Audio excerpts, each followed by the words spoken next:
यहाँ देखिए जो मैं बात कर रहा था कि एक तो होता है मूल्यांकन, यानी कि आपके सैद्धांतिक जो परीक्षाएं आपकी चल रही है, जो लिखित परीक्षा है, उसके नंबर मूल्यांकन 70 नंबर का पेपर है, कुछ पेपर आपके 60 नंबर के हैं, कुछ आपके छोटे पेपर हैं, तो वो अलग-अलग नंबर उनके हैं, जैसे 30 नंबर है, 20 नंबर है, तो वो उनके अनुसार मार्क्स का डिवीजन होगा। वो हम पासिंग मार्क्स वाले वीडियो में एक बार हम बात कर चुके हैं कि पास होने के लिए मिनिमम कितने नंबर चाहिए, एक्स्ट्रा सारी चीजें हमने वहां पर कवर कर रखी है। बाकी मैं आगे वीडियो को यहाँ पर दिखाऊंगा, तो आप पहुंच करके देख पाएंगे मिनिमम पासिंग मार्क्स वगैरह हमारे क्लासेस में भी कवर करना है, तो वो डाउट नहीं रहना चाहिए। यहाँ पर देखिए बात आती है मूल्यांकन को लेकर के, और एक बात रहती है अंतरांकन को लेकर के। अब कॉपी में आपको मिनिमम जो पासिंग मार्क्स दे रखे हैं, जैसे 70 नंबर वाला पेपर है तो उसमें 28 नंबर चाहिए, जो 60 नंबर वाला पेपर है तो उसमें 24 नंबर चाहिए, बाकी जो 30 नंबर वाला पेपर है तो उसमें 14 नंबर चाहिए, 20 वाला है तो 12 नंबर चाहिए, 8 नंबर चाहिए। तो ऐसे अलग-अलग पेपर का अलग-अलग क्राइटेरिया अलग-अलग है। अब कई बार कॉलेज से अगर आपकी बात अच्छे से नहीं बनती है, कॉलेज से कोई डोनेशन वगैरह का कोई लेना बाकी रह गया है, कोई लफड़ा चल रहा है, देन वो अंतरांकन में कटौती कर देता है। अंतरांकन अगर वो ढंग से नहीं बेचेंगे तो आप वैसे ही फेल हो जाओगे। या फिर एक केस रहता है कि आप मूल्यांकन में कॉपी में काम अच्छा नहीं करते हैं, तो वैसे आपके पेपर बेकार जाते हैं या फिर फेल हो जाते हैं, तो ये कुछ कंडीशंस रहती है। तो ये सभी 10 पेपर का आंकड़ा आप यहाँ पर देख पा रहे हैं। वीडियो को पॉज करके आप पढ़ लीजिएगा, थोड़ा समझ लीजिएगा कि एक देखिए जैसे 10वां पेपर है तो मूल्यांकन मतलब जो आपकी कॉपी है तो उसमें 20 नंबर का पेपर रहेगा और 8 नंबर मिनिमम पास होने के लिए चाहिए। और अंतरांकन जो कॉलेज की तरफ से नंबर भेजे जाते हैं वो 30 नंबर भेजे जाते हैं, इसमें मिनिमम हमने को 12 नंबर की रिक्वायरमेंट रहती है। और कॉलेज वाले जैसे मोस्टली कॉलेज वाले 25-30 नंबर से मैक्सिमम नंबर भेजने की कोशिश में रहते हैं, और कई बार जैसे कोई डोनेशन का लफड़ा फंस जाए या कुछ करे तो वहां पर कटौती हो सकती है। भाई इसमें तो ये गलत बात है, कॉलेज पे इतनी डिपेंडेंसी नहीं रखनी चाहिए, बट फिर भी पता नहीं भाई डिपार्टमेंट क्या क्या चाहता है कि कई सारे ऐसे काम हैं जहां पर कॉलेज का अप्रूवल, भाई एडमिट कार्ड पे कॉलेज से साइन करवाने की क्या जरूरत है भाई, जब जो वहाँ एग्जाम ही नहीं हो रहे हैं हमारे, तो वहां से अप्रूवल लाओ उनसे और फिर एग्जाम देने जाओ, ऐसी माता बहुत बहुत सारे काम है भाई।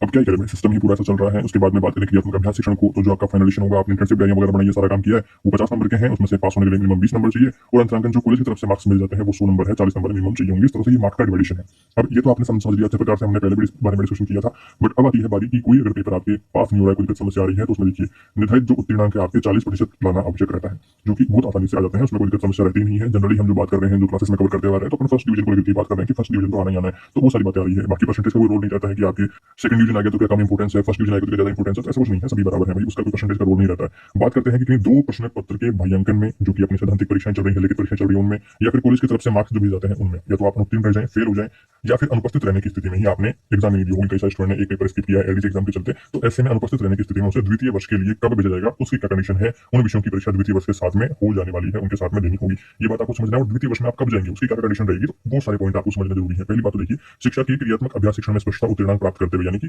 क्रियात्मक अभ्यास शिक्षण जो आपका फाइनलेशन है, जो आपके 11वां काम है आपकी परीक्षा फॉर्म में, तो वो आपका उत्तीर्णांक हो जाए। और सैद्धांतिक परीक्षा में जो आपकी लिखित परीक्षा, इसमें दो प्रश्न पत्र के मूल्यांकन की बात होगी। लिखित परीक्षा में या तो आप अनुत्तीर्ण हो जाए या फिर अनुपस्थित रहे हो दो पेपर में, तो भी आप सेकेंडरी के लिए क्रमोन्नत हो जाएंगे। और दूसरा केस रहता है कि सैद्धांतिक पक्ष के केवल एक मूल्यांकन में अनुत्तीर्ण होने के लिए, जैसे कॉपी में आप एक एग्जाम नहीं देते हैं या फेल हो जाते हैं, उसके साथ साथ अन्य किसी एक प्रश्न पत्र के अंतरांकन में, एक तो आपने कॉपी में एग्जाम नहीं दी जैसे 10 पेपर में से, और एक पेपर में कॉलेज वालों ने अच्छे मार्क्स नहीं भेजे या अनुपस्थित रह गए हो आप, तो उसमें भी आपके क्रियात्मक पक्ष में भी उत्तीर्ण होना चाहिए, ये कंडीशन है। और सिर्फ दो ही काम आपके स्किप रहने चाहिए या बैक रहने चाहिए, तो आप सेकेंडरी में चले जाएंगे। तीसरी कंडीशन है कि शिक्षा में शिक्षक के क्रियात्मक अभ्यास शिक्षण स्पष्ट उत्तीर्णांक प्राप्त करते हुए, तो फाइनलेशन भी आपने किया और सैद्धांतिक पक्ष के सभी विषयों के मूल्यांकन में उत्तीर्ण हो गए, सभी विषयों के मूल्यांकन में उत्तीर्ण हो गए, अपने सभी 10 पेपर आपने अच्छे से पास कर लिए, और दो विषयों के अंतरांकन में कॉलेज वालों ने दो पेपर में नंबर नहीं भेजे हुए अंतरांकन में, तब भी आप सेकेंडरी के लिए क्रमोन्नत होंगे, कोई प्रॉब्लम नहीं है। उसके बाद में चौथी कंडीशन है कि क्रियात्मक परीक्षा के मूल्यांकन में अनुत्तीर्ण रहे हो या अनुपस्थित रहे हो आप, कई सारे स्टूडेंट जैसे कोई मजबूरी के चलते, कोई भी काम के चलते अगर फाइनलेशन में नहीं पहुंच पा रहे हैं और अन्य सभी परीक्षा के सैद्धांतिक पक्ष के मूल्यांकन में पास हैं, देन तब भी आपका जो ईयर है वो बच जाने वाला है, आप सेकेंडरी में चले जाएंगे। तो और जो ये काम है सारे पेंडिंग जो रहेंगे वो सेकेंडरी के साथ में हो जाने वाले हैं। क्रियात्मक परीक्षा के मूल्यांकन में अनुत्तीर्ण या अनुपस्थित हो और सैद्धांतिक पक्ष के एक विषय के मूल्यांकन में अनुत्तीर्ण या अनुपस्थित हो, तो ये कंडीशन भी हो जाने वाली है। इसके बाद में बात करें क्रियात्मक अभ्यास शिक्षण के मूल्यांकन में अनुत्तीर्ण या अनुपस्थित हो और सैद्धांतिक पक्ष के एक विषय के अंतरांकन में अनुत्तीर्ण या अनुपस्थित हो, तो एक पेपर कोई भी आप स्किप कर सकते हैं 10 पेपर में से, और आपका फाइनलेशन एक रह सकता है, तो दो काम आप भी कर सकते हैं। ये सारी कंडीशन है। क्रमोन्नत होने वाले विद्यार्थियों को प्रवेश से 3 वर्ष के भीतर में अनुत्तीर्ण रहे विषयों में